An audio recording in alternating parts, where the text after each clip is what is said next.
Morning to all of you. आज हम लोग फाइनल अकाउंट जो 11th का जो है उसमें फाइनल अकाउंट विद एडजस्टमेंट वाला जो चैप्टर है उसके बेसिक बातों और उसके बेसिक अंडरस्टैंडिंग को समझने का कोशिश करेंगे। तो एक न्यू चैप्टर है। ऑल दो जिन लोगों ने फाइनल अकाउंट्स पढ़ा है उन्हीं लोगों को ये बहुत बेहतरीन तरीके से समझ में आएगा। अगर अभी तक आपने फाइनल अकाउंट नहीं पढ़ा है, जो कि अपना वीडियो यूट्यूब पे अपलोड भी है, तो पहले रिक्वेस्ट है कि पहले वो चैप्टर को आप एक बार गो थ्रू करें। तो चलिए आज के टॉपिक को हम डिस्कस करने जा रहे हैं, जो final account with adjustment. Right, चलिए तो लेके चलते हैं आपको स्क्रीन पे, जहां से हम लोग ये डिस्कस करेंगे कि फाइनल अकाउंट एडजस्टमेंट के साथ जो हमारे पास जो कॉन्सेप्ट निकल के आएगा उसमें हमारे को क्या क्या बातें देखनी है, समझनी है। राइट, तो आज का अपना थीम है final account with adjustment. Right, चलिए आज इंट्रोडक्शन लेक्चर है। इंट्रोडक्शन लेक्चर में बेसिकली जो छोटी छोटी बातें हैं कि सबसे पहले फाइनल अकाउंट्स को जब प्रिपेयर हमने कर लिया तो एडजस्टमेंट की जरूरत क्यों आई, जरूरत करने के हिसाब से हम इसमें बातें करेंगे, सोचेंगे, समझेंगे। राइट, तो चलिए आज का अपना टॉपिक ही है final account with adjustment. Right, चलिए अब फाइनल अकाउंट्स आपने तो पढ़ ही लिया है, एडजस्टमेंट करने की क्या जरूरत है। हम सब ने अपने जीवन में कहीं ना कहीं कहीं किसी न किसी बातों को एडजस्टमेंट करने की कोशिश करते ही हैं। जैसे मैंने आपको स्क्रीन पे दिखाया एक छोटा सा एग्जांपल, हम जिस चेयर पे बैठते हैं उस चेयर पे अगर आप कंफर्ट फील नहीं करते हैं तो उसको भी एडजस्ट करते हैं। राइट, क्यों एडजस्ट करते हैं? ताकि आपका जो है वो सीन जो क्या निकल के आए जो आप उससे कंफर्ट फील करना चाहते हैं वो आपका आराम से कंफर्ट फील हो सके। राइट, चलिए तो जब भी हम एडजस्टमेंट करते हैं अपने आप के पोजीशंस को कंफर्ट जोन में करने के लिए करते हैं। सेम लाइक दैट, अगर हम इस कंफर्ट जोन में जाना चाहते हैं तो हमको एडजस्टमेंट करना पड़ता है। वैसे ही फाइनेंशियल स्टेटमेंट जो कि आपने ट्रेडिंग अकाउंट बनाया, प्रॉफिट एंड लॉस अकाउंट बनाया और साथ ही साथ आपने बैलेंस शीट भी प्रिपेयर किया, सबको एडजस्ट करने से अभी मतलब ये है कि आप जो इसमें एडजस्टमेंट करोगे उससे आपका फाइनेंशियल जो स्टेटमेंट है वो true and fair view present करेगा। वो कौन कौन से एडजस्टमेंट होंगे उसको हम एक एक करके बारी बारी से डिस्कस करेंगे। अभी थोड़ा सा हम ओवरव्यू ले रहे हैं आपसे कि एडजस्टमेंट क्यों जरूरत है। तो जब फाइनेंशियल स्टेटमेंट आपने बनाया उसमें कुछ ऐसे आइटम रह गए ट्रायल बैलेंस बनाने के बाद जो आपको पता चलता है कि इसका एडजस्टमेंट करना जरूरी है, तभी जाके आपका सही मायने में profit and loss account balance sheet जो है वो सच्चा दिखेगा। राइट, और कोई ऑब्जेक्टिव इसका नहीं है। तो इसको एडजस्ट करने का मतलब ही यही है कि आपका जो भी बुक्स ऑफ अकाउंट आपने बनाया, ट्रायल बैलेंस बना तो लिया। राइट, चलिए अब बहुत सारे एडजस्टमेंट है जिसको हम वन बाय वन करेंगे। एक ओवरव्यू अभी हम दिखा देना चाहते हैं कि एडजस्टमेंट आपका कहां कहां से क्या क्या निकल के आएगा। तो सबसे पहले अगर एडजस्टमेंट की बात करें हम, ये है क्या, अगर ये थोड़ा सा बेसिक बात हम लोग को समझ में आ जाए तो कुछ बातें हम लोग को आसानी रहेगी। राइट, चलिए तो एडजस्टमेंट का अगर डेफिनेशंस के हिसाब से देखें हम कि आपको एडजस्टमेंट क्या होता है, अगर एक मिनट लगा के हम इसको रीड करें एडजस्टमेंट के लिए, तो हमारे सामने एडजस्टमेंट के लिए कहता है एडजस्टमेंट आर एनी ट्रांजेक्शंस और events which were not recorded at the time of preparation of trial balance. आपने ट्रायल बैलेंस बना लिया है और उस टाइम तक आपको पता ही नहीं चला कि ये ट्रांजेक्शन्स होने हैं। जैसे एग्जांपल लेते हैं, आपने ट्रायल बैलेंस बना लिया, सैलरी जो है वो पे करना था, मार्च महीने का आपने पे ही नहीं किया, ना ही रिकॉर्ड किया। अब ऑल दो हम सब लोग जानते हैं कि बुक्स ऑफ अकाउंट जो है वो एक्रूवल सिस्टम पे मेंटेन होता है, आप हम सब जानते हैं। तो मार्च महीने का सैलरी जाना चाहिए, नहीं अगर गया है तो वो सैलरी को हम क्या बोलते हैं टेक्निकली, आउटस्टैंडिंग सैलरी। तो अब ट्रायल बैलेंस बन के तैयार हो गया। देखिए ट्रायल बैलेंस बनाने तक अगर आपने एंट्री कर लिया है तो कोई एडजस्टमेंट करने की आवश्यकता नहीं है। लेकिन जब आपने ट्रायल बैलेंस प्रिपेयर कर लिया और उस टाइम तक आपने वो एडजस्टमेंट को नहीं किया, तो वो एडजस्टमेंट का हमारा पार्ट होगा। Apart from omitted transaction, many other adjustment occurs as a result of applying matching or accrual and realization concept, right? Adjustment must be done before preparing the final account, right? Adjustment को करना जरूरी है कब? Final account को prepare करने से पहले, like that manufacturing income statement and balance sheet are prepared. अब सवाल ये है, ये एडजस्टमेंट आपको एकेडमिक लाइफ में कहाँ मिलेगा? तो ये जो एडजस्टमेंट है आपको मिलेगा, adjustment appears as notes after the trial balance total. आपको क्वेश्चन जो ट्रायल बैलेंस के फॉर्म में रहेगा उसके नीचे लिखा रहेगा, these are the following item which will be adjusted in the final account. तो as a accountant, as a accounts student, हम लोग को ये सारे एडजस्टमेंट हमको करने पड़ेंगे। एक ओवरव्यू हम यस सर। देखेंगे, राइट? एक ओवरव्यू अगर हम देखेंगे तो हमारे को ये डिफरेंस, एक मैंने एग्जांपल के तौर पे आपको ये ओवरव्यू आपको लिया है कि ये सारे एडजस्टमेंट हमको करने हैं। अभी नाम गिना रहे हैं, एक एक करके सबको डिस्कस करना है, राइट?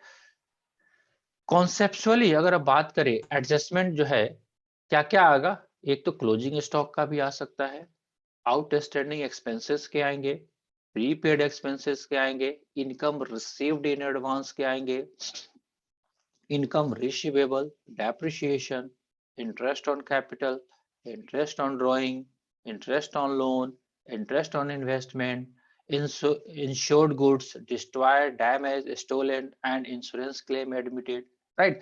ये सारे काम अपने को आएंगे, राइट?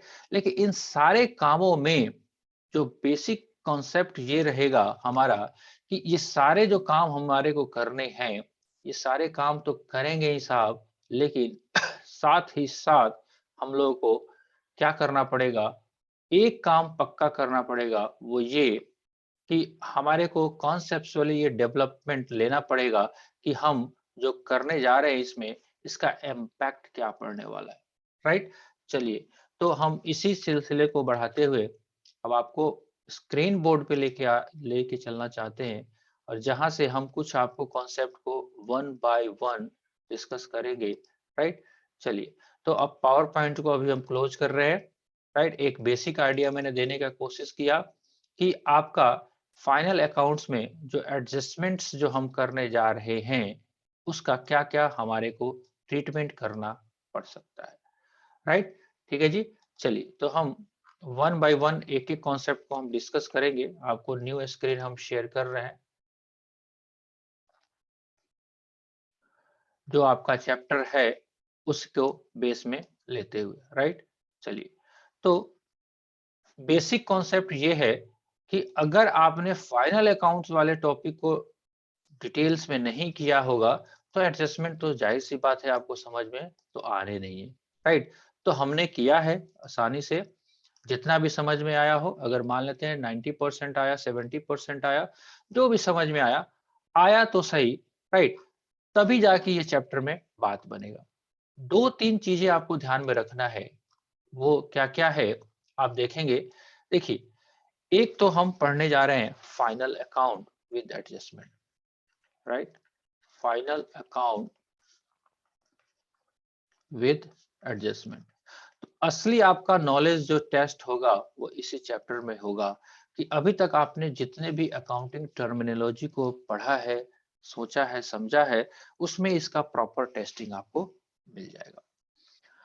एडजस्टमेंट्स में हमारा तात्पर्य ये है कि हमारा ट्रायल बैलेंस जो है वो बन चुका है, प्रिपेयर्ड हो चुका है, राइट?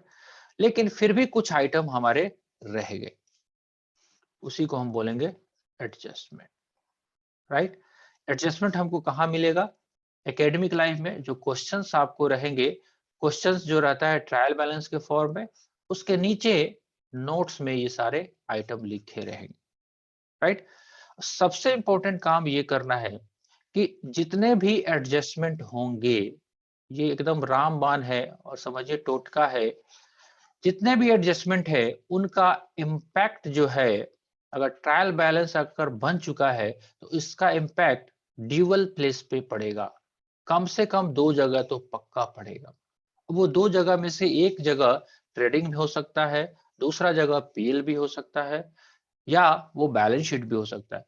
मतलब अगर एक आइटम को आपको हिट करना है जो कि ट्रायल बैलेंस के बाहर पड़ा हुआ है या इंफॉर्मेशन में पड़ा हुआ है, अगर उसको आप एडजस्ट करने जा रहे हो तो एटलीस्ट टू प्लेसेस आपको रिक्वायर्ड है। ये ध्यान में रखना। बाकी कुछ समझ में आता है नहीं आता है वो बात की बात है, लेकिन ये बात आपको समझ में आनी चाहिए कि जो भी एडजस्टमेंट होंगे ट्रायल बैलेंस के बाहर वाले फाइनल अकाउंट में, उसका दो जगह ट्रीटमेंट जरूर जरूर होगा। राइट। जो वन बाय वन हम लोग एडजस्टमेंट करेंगे, अभी हमने शुरू किया ही नहीं है। अभी हम एक बेसिक आइडिया ले रहे हैं कि एडजस्टमेंट्स में हम लोग करेंगे क्या। राइट। तो कम से कम जो है वो दो जगह तो एडजस्टमेंट का हिटिंग जाएगा ही जाएगा। राइट। तो एक प्रैक्टिकल क्वेश्चंस के माध्यम से आपको पहले दिखाना चाहते हैं कि कैसे आपको ये एडजस्टमेंट दिखेगा। राइट। देखिए ये है ट्रायल बैलेंस, और यहाँ पे आप नया स्क्रीन दिख रहा है आप लोगों को, आई थिंक पीडीएफ वाला स्क्रीन दिख रहा होगा। Yes sir. राइट। ठीक है जी। तो ये देखिए यहाँ पे, यहाँ तक क्वेश्चन जो था ये ट्रायल बैलेंस था, और ये जो नीचे है वो लिखा हुआ है एडजस्टमेंट। राइट। एक, दो, तीन, चार, पांच। राइट। पर्पस भी हमने समझा एडजस्टमेंट क्यों जरूरी है, ताकि हमारा profit and loss account, balance sheet, trading account सही दिखाई दे। अगर एडजस्टमेंट नहीं करोगे तो ये सही दिखाई नहीं देगा। रहा बात ये सारे एडजस्टमेंट आए कहां से, क्या ट्रायल बैलेंस बनने से पहले के हैं? Answer is no. अगर ट्रायल बैलेंस आपका प्रिपेयर हो रहा है, अगर उसके पहले ही ये पता चल जाए, तब तो एडजस्टमेंट में आएगा ही नहीं, वो ऑलरेडी ट्रायल बैलेंस में चला जाएगा। तो जब ट्रायल बैलेंस में चला जाएगा तो जब चैप्टर नंबर 13 में जो हमने सारा कॉन्सेप्ट किया था वही है। राइट। ठीक है। अब देखिए यहाँ पे जैसे ही दिखाया कि क्लोजिंग स्टॉक जो है वो 16,000 है। अब देखिए मैं आपको दिखाना चाहता हूं कि दो जगह कैसे इंपैक्ट करेगा। क्लोजिंग स्टॉक कहाँ लिखते हैं? एक तो हम लिखते हैं कहाँ पे, ट्रेडिंग अकाउंट के क्रेडिट साइड में लिखते हैं, यहाँ पे दिखाई दिया, ये आपने किया हुआ है सारा। राइट। दूसरा इसका आइटम एक जगह और जाएगा, वो जाएगा आपके बैलेंस शीट में। राइट। Second place. राइट। यानी कि मैंने आपको जो बताया कि जो भी एडजस्टमेंट वाले आइटम हैं वो एक जगह नहीं दो जगह अपीयर होंगे। वो जगह कहाँ पे होगा वो वन बाय वन हम डिस्कस करेंगे। राइट। ठीक है। जैसे दूसरा, अभी हम इसके बारे में समझ ही नहीं रहे हैं कि क्यों एडजस्टमेंट करते हैं, अभी हम आपको ये दिखाने की कोशिश कर रहे हैं कि एडजस्टमेंट होगा तो दो जगह होगा।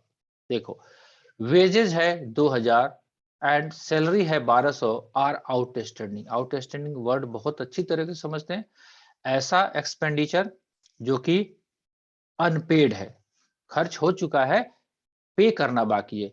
अब ये जो पे करना बाकी है, क्या ये ट्रायल बैलेंस के अंदर है? आंसर इज नो, क्योंकि आपको ट्रायल बैलेंस बनाने के बाद ही पता चला कि ये आइटम छूट गए हैं। तो वेजेस 2000 का छूट गया है, इसको एडजस्ट करना पड़ेगा हमारे को। तो वेजेस जो भी आपके ट्रायल बैलेंस में दिए रहेंगे 10,000 जैसे दिया होगा, उसमें ऐड कर देंगे आउटस्टैंडिंग 2000। एक जगह तो ये हो गया। ऑल्दो आप जानते हैं कि वेजेस ट्रेडिंग अकाउंट का पार्ट है, तो ट्रेडिंग अकाउंट में जाके हमने ऐड किया दूसरा आइटम। अब जैसे ही आउटस्टैंडिंग बनाया, अगर वेजेस पे कर दिया तो ठीक है, अगर बाकी रह गया तो क्या माना जाएगा इसको? लायबिलिटी। आपको जी। पढ़ाया भी गया था, जब जर्नल एंट्री हमने किया था वहां पे आउटस्टैंडिंग वर्ड को बताया गया था कि वेजेस जो है, वेजेस आपका नॉमिनल अकाउंट है कि नहीं है? नॉमिनल अकाउंट है, तो नॉमिनल अकाउंट है वेजेस, तो वेजेस तो ट्रेडिंग अकाउंट में चला गया। लेकिन जैसे ही वेजेस के आगे पीछे आउटस्टैंडिंग प्रीपेड लग जाता है, तो आउटस्टैंडिंग वेजेस जो है वो क्या बन जाता है? Personal account. राइट।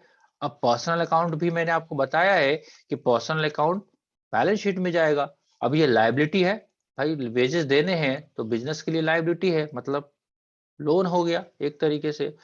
वर्कर को पैसे देने हैं तो बैलेंस शीट के लायबिलिटी साइड में, राइट। ऐसे ही हमको काम करना है, देख रहे हो ना यहाँ पे आउटस्टैंडिंग वेजेस, ये सेकेंड प्लेस हुआ। तो ये काम ही इस चैप्टर में करना है। तो एक बेस आइडिया आपको कि what is the adjustment. Adjustment कुछ और नहीं है, आपने ट्रायल बैलेंस बना लिया, उसके बाद कुछ आइटम का पता चला, अरे ये तो रहना करना ही भूल गए, ये तो लगाना ही भूल गए, राइट। ये सारी चीजें एडजस्टमेंट के पार्ट एंड पार्शियल होते हैं। जैसे मान लेते हैं आपका, देखिए डेप्रिसिएशन ही है, बिल्डिंग पे 5% और मशीन पे 10% लगाना ही भूल गए भाई। तो बैलेंस शीट बनाने जा रहे हो, पीएल बनाने जा रहे हो, आपके बैलेंस शीट में या बैलेंस लेजर में बिल्डिंग है, मशीन है, उस पर डेप्रिसिएशन लगता है नॉर्मल वियर एंड टियर से, क्योंकि डेप्रिसिएशन का चैप्टर हमने जब पढ़ा था उस टाइम पढ़ा था कि डेप्रिसिएशन को चार्ज करना चाहिए। अब चार्ज करना ही भूल गए, ट्रायल बैलेंस बन के तैयार, तो एडजस्टमेंट करना पड़ेगा ना, राइट। तो जैसे ही आप एडजस्टमेंट करोगे तो जो भी आपका बिल्डिंग जो होगा, मान लेते हैं यहाँ पे बिल्डिंग देखिए, ट्रायल बैलेंस में यहाँ पे बिल्डिंग आपको दिखाई दे रहा है 50,000, दिख रहा है ना। अब 50,000 है, अब इस पे डेप्रिसिएशन लगाए नहीं, डेप्रिसिएशन लगाते तो खत्म होता, थोड़ा सा उसका वैल्यू खत्म होता। कितना डेप्रिसिएशन का रेट है 5%, तो 50,000 पे 5% आपने घटाया ही नहीं, तो घटाइए ना फिर अभी, राइट। तो 50,000 का 5% आप निकालेंगे, हाउ मच, 2500। तो 2500 डेप्रिसिएशन हुआ, तो डेप्रिसिएशन कहाँ लिखते हैं हम, पीएल अकाउंट में लिखते हैं कि नहीं लिखते हैं। तो पीएल अकाउंट में जाके डेप्रिसिएशन को लिखेंगे, ये देखिए 2500 बिल्डिंग पे डेप्रिसिएशन। और मैंने एक कॉन्सेप्ट दिया है कि जो भी एडजस्टमेंट के थ्रू जो आइटम आएगा वो दो जगह जाएगा, एक तो यहाँ पे हो गया, दूसरा अब बिल्डिंग जो है बैलेंस शीट में लिखते हैं ना, बिल्डिंग बैलेंस शीट में 50,000 बैलेंस शीट में लिखेंगे और उसमें से डेप्रिसिएशन को हटा देंगे, बाहर आ जाएगा 47,500। ये काम करने हैं। तो एक छोटा सा कोशिश कि आपको फाइनल अकाउंट तो आपने जो पढ़ा, अब आगे के टॉपिक में जो आपका एडजस्टमेंट आना शुरू होगा, वो एडजस्टमेंट डिफरेंट टाइप के होंगे। जैसे जैसे क्वेश्चंस हम लोग करते जाएंगे, एक एक करके हम उसको डिस्कस भी करते जाएंगे।